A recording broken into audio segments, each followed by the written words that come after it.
بسم اللہ الرحمن الرحیم۔ السلام علیکم ناظرین، آج ہم جہنم کی آگ کہانی لے کر آپ کی خدمت میں حاضر ہیں، لیکن کہانی میں آگے بڑھنے سے پہلے آپ تمام دوستوں سے التماس ہے کہ ہمارے چینل ZaraSi آہٹ کو سبسکرائب کر دیجیے اور ساتھ گھنٹی کے بٹن کو دبا دیجیے تاکہ ہماری نیو آنے والی کہانی کا نوٹیفیکیشن آپ کو مل سکے۔ شکریہ۔ فیاض خان سویرے سویرے میرے گھر آیا تو مجھے حیرت ہوئی، میں نے اسے اس قدر پریشان کبھی نہیں دیکھا تھا۔ خیریت تو ہے؟ میں نے اس سے پوچھا۔ خیریت ہی خیریت ہے کیوں صاحب، اس نے ایک سرد آہ بھرتے ہوئے کہا۔ خیریت کے سوا اپنے پاس ہے ہی کیا؟ جب خیریت ہی خیریت ہے تو پھر ٹھنڈی سانسیں کیوں بھر رہے ہو؟ اس لیے کہ صرف خیریت ہے اور جیب میں پیسے نہیں ہیں۔ دنیا کہاں سے کہاں جا رہی ہے اور ہم وہیں کے وہیں ہیں۔ وہ افسردگی سے بولا، یار ہم سرکاری ملازمین ہیں، پولیس مین ہیں، کوئی سرمایہ دار یا ڈاکٹر تو ہے نہیں جو ہماری جیب نوٹوں سے بھری رہے۔ کیا دولت مند پولیس مین اس شہر میں نہیں ہیں؟ وہ سنبھل کر بیٹھ گیا۔ یہ جو بسیں، ٹویوٹا گاڑیاں، سزوکیاں اور ٹیکسیاں چل رہی ہیں، یہ جو فٹ پاتھ پر بیٹھنے والے نان فروشوں اور سڑک کے کنارے کھڑے ٹھیلے والوں سے بتہ وصول کیا جاتا ہے، وہ کس کی جیب میں جاتا ہے؟ پولیس کی جیب میں جاتا ہے۔ پولیس کے افسران کو شہر سے لاکھوں روپے کی آمدن ہوتی ہے، کیا نہیں ہوتی ہے؟ اس نے میری آنکھوں میں جھانکا۔ یہ آج تم پر کس قسم کا دورہ پڑ گیا ہے؟ میں نے ہنستے ہوئے کہا، شاید ناشتہ کر کے نہیں آئے ہو، بڑے زور کی بھوک لگ رہی ہے۔ یہ دورہ دل کے دورے سے کہیں زیادہ خطرناک اور جان لیوا ہے۔ وہ کہنے لگا، یہ دورہ ہم غریبوں پر نہیں پڑے گا تو اور کس پر پڑے گا؟ ہمارے SHO صاحب کا 600 گز کا بنگلہ جو بن کر تیار ہو چکا ہے، اس میں وہ شفٹ بھی ہو چکے ہیں۔ جمعرات کے روز اس خوشی میں میلاد شریف اور کھانا بھی ہے۔ اس دن ہم دونوں کی ڈیوٹی بھی صاحب کے بنگلے پر ہے۔ شاہ جی بتا رہے تھے کہ پلاٹ کی قیمت کو چھوڑ کر اس پر 50 لاکھ کا خرچہ آیا ہے، ڈیکوریشن کا 30 لاکھ روپے ہے، گویا لاکھوں کا خرچہ آیا ہے۔ اور یہ اتنا پیسہ کہاں سے آیا ہے؟ اس میں اتنی حیرت کی کیا بات ہے؟ یہ کوئی نئی بات نہیں ہے، میں نے کہا۔ حیرت کی بات کیوں نہیں ہے؟ اس نے مجھے ایسی نظروں سے دیکھا جیسے میں پاگل ہو گیا ہوں۔ میری جان، آج سے 15 برس پہلے میں کھاریاں سے آیا تھا تو یہ SHO صاحب بھی میرے ساتھ ہی آئے تھے۔ ان کی جیب میں 200 روپے بھی نہیں تھے۔ ہم دونوں میں فرق صرف تعلیم کا تھا۔ پولیس کی نوکری کر کے وہ کیا سے کیا بن گئے اور ہم وہیں کے وہیں رہ گئے ہیں۔ پولیس افسر کے پاس اتنی ساری دولت اور پھر ان کے گھر والوں کے پاس 3 بالکل نئی گاڑیاں ہیں۔ وہ 2 مرتبہ ساری دنیا کا سفر کر چکے ہیں، 1 مرتبہ حج اور عمرہ بھی کر آئے ہیں۔ یہ تو میں جانتا ہوں کہ پولیس افسران کسی سرمایہ دار سے کم نہیں، مگر یہ نہیں معلوم تھا کہ ان کے پاس اتنی دولت ہوگی۔ SHO بادشاہ ہوتا ہے، بادشاہ، اس کے پاس دولت نہ ہوگی تو کس کے پاس ہوگی؟ میرے دونوں لڑکے اور بڑی لڑکی اسکول جا چکے تھے۔ میری بیوی ہم دونوں کے لیے ناشتہ لے آئی، وہ ناشتہ رکھ کر چائے بنانے چلی گئی۔ کبھی تو نے یہ بھی سوچا ہے؟ فیاض خان کہنے لگا، کہ اس مرغی جیسے ڈربے والے گھر میں زندگی کب تک گزارو گے؟ تو نے کبھی بھابھی کی صحت کے بارے میں بھی سنجیدگی سے سوچا ہے؟ کل وہ کیا تھی، آج اسے تنگ دستی اور فکروں نے بری طرح نچوڑ کر رکھ دیا ہے۔ تیرے بچے اثاثے محرومی کا شکار ہیں اور تو ان کے لیے کچھ بھی نہیں کر سکتا ہے۔ میں کیا کر سکتا ہوں فیاض خان؟ میں نے افسردگی سے اس کے چہرے پر اپنی نظریں مرکوز کر دی۔ پولیس کی ملازمت ہے، پولیس جو کر سکتی ہے اور جو کر رہی ہے وہ کوئی اور نہیں کر سکتا۔ تم تیار ہو تو ہم بھی کچھ کر سکتے ہیں، وہ سرگوشی کے انداز میں بولا۔ تم کیا کرنا چاہتے ہو؟ میں نے اس سے پوچھا۔ وہی جو آج کل بہت سارے پولیس والے کر رہے ہیں، دونوں ہاتھوں سے اپنی جیبیں بھر رہے ہیں، ہم بھی وہی کریں گے۔ اس نے رک رک کر سانس لیا۔ ہاتھ مارنے کے لیے ہمیں بھروسے کے آدمیوں کی ٹیم بنانا ہوگی۔ میری نظر میں 2 آدمی ہیں، ہم 4 آدمی کافی ہوں گے۔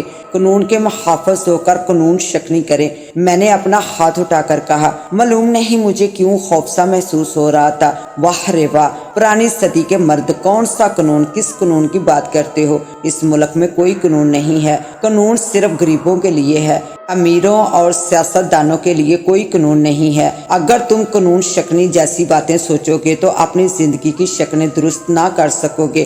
کس بات کا خوف ہے تمہیں؟ خوف تو بزدل لوگوں کا شیوا ہے۔ وہ 2 آدمی کون ہیں جنہیں تم ساتھ ملانا چاہتے ہو؟ ایک تو شاہ جی ہیں، دوسرا مشتاق ہے۔ ان کے بغیر ٹیم مکمل نہیں ہوگی۔ کیا شاہ جی تیار ہو جائیں گے؟ شاہ جی تیار کیوں نہیں ہوں گے؟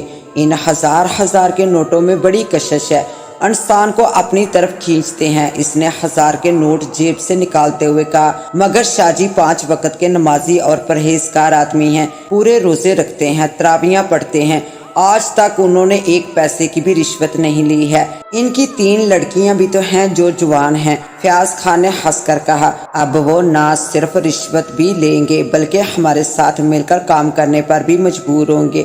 یہ تم نے کیسے جانا کہ وہ اتنی جلدی نیکی سے بدی کی طرف آ جائیں گے؟ 15 برس سے انہیں نیکی کی زندگی گزارتے دیکھ رہا ہوں۔ وہ ایسے کہ آج کل وہ اپنی لڑکیوں کی شادی کے لیے بہت فکر مند اور پریشان ہے۔ ان کے پاس لڑکیوں کی شادی کرنے کے لیے پیسے نہیں ہیں۔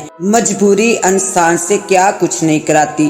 اب ان میں وہ دم نہیں رہا کہ وہ ایمانداری کی زندگی گزاریں۔ تم کچھ بھی کہہ لو، مجھے امید نہیں کہ وہ راضی ہو جائیں گے، میں نے نا امیدی کے لہجے میں کہا۔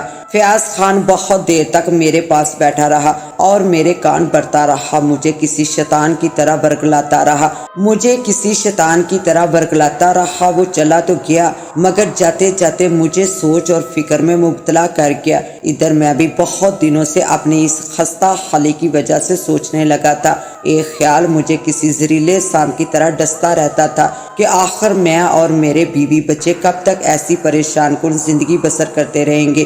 کیا میرے گھر میں ساری زندگی گپ اندھیرا چھایا رہے گا؟ سنہرے مستقبل کی کرن کب پھوٹے گی؟ راتوں کی میری نیند اٹھ جاتی تھی۔ تاریخ مستقبل کا خوفناک خیال مجھے سونے نہیں دیتا تھا۔ جب میں 17-18 برسوں کا حساب کرتا تو مجھے یہ دیکھ کر دکھ ہوتا تھا کہ اس وقت سے آج تک مجھے کچھ نہیں ملا، میری بیوی کو کچھ نہیں ملا۔ میں نے اپنے بچوں کو کیا دیا سوائے احساس محرومی کے؟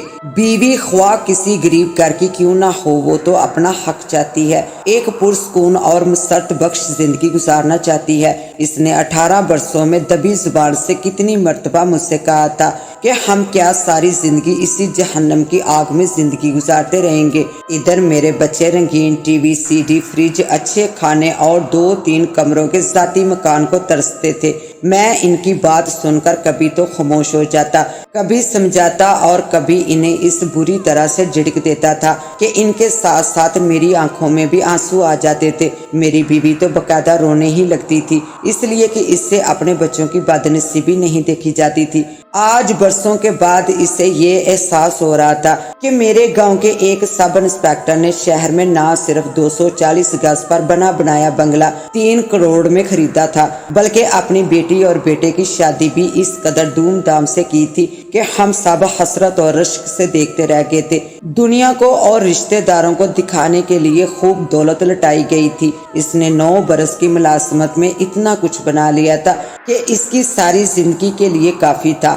وہ 9 برس پہلے اس شہر میں آیا تھا تو اس کی جیب میں 9 روپے بھی نہیں تھے۔ میں نے ہی اسے پولیس میں ملازمت دلوائی تھی۔ آج وہ اتنا اونچا ہو گیا تھا کہ میں اسے چھو بھی نہیں سکتا تھا۔ میں جمعرات کے روز دوپہر کے وقت ایسا چوکے بنگلے پر پہنچا جو باہر سے بہت شاندار اور خوبصورت دکھائی دے رہا تھا، اندر سے ایسا آراستہ تھا کہ جس نے بھی دیکھا اس کی آنکھیں پھٹی کی پھٹی رہ گئی تھی۔ کھانے کا بھی بہت ہی شاندار انتظام تھا، طرح طرح کے کھانوں کا اہتمام کیا گیا تھا، اس لیے کہ پولیس کے اعلیٰ افسران کے علاوہ بڑے بڑے سرکاری افسر بھی تشریف لائے تھے۔ قرآن خوانی بھی ہوئی اور میلاد شریف بھی ہوا۔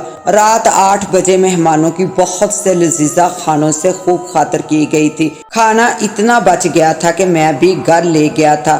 دوسرے روز میں فیاض خان کے گھر پہنچا، شاہ جی کو بھی اس نے بلایا تھا۔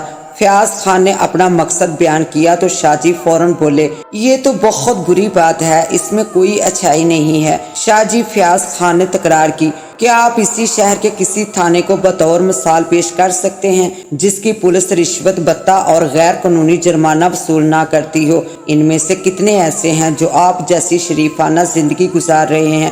دیکھو، تم پولیس کو مجرموں اور ڈاکوؤں کی صف میں نہ لا کر کھڑا کرو۔ شاہ جی نے نرمی سے کہا، پولیس میں بھی کالی بیڑے ہیں، اس میں کوئی شک نہیں کہ ان کی تعداد پہلے سے زیادہ ہو گئی ہے۔ اس کا یہ تو مطلب نہیں کہ تم سب پر الزام لگاؤ، مجھ جیسے ہزاروں اس محکمے میں ملیں گے، آخر کریں تو کیا کریں شاہ جی، اس مہنگائی کے دور میں گزارا نہیں ہوتا۔ فیاض خان سے پہلے میں بول پڑا۔ کیا کہا؟ شاہ جی نے حیرت سے میری طرف دیکھا۔ اس کہانی کا بقیہ حصہ دیکھنے کے لیے پارٹ 2 کا وزٹ کریں۔ اس کے ساتھ ہی اب مجھے دیں اجازت، ملتے ہیں انشاءاللہ پارٹ 2 کے ساتھ، تب تک کے لیے اللہ نگہبان۔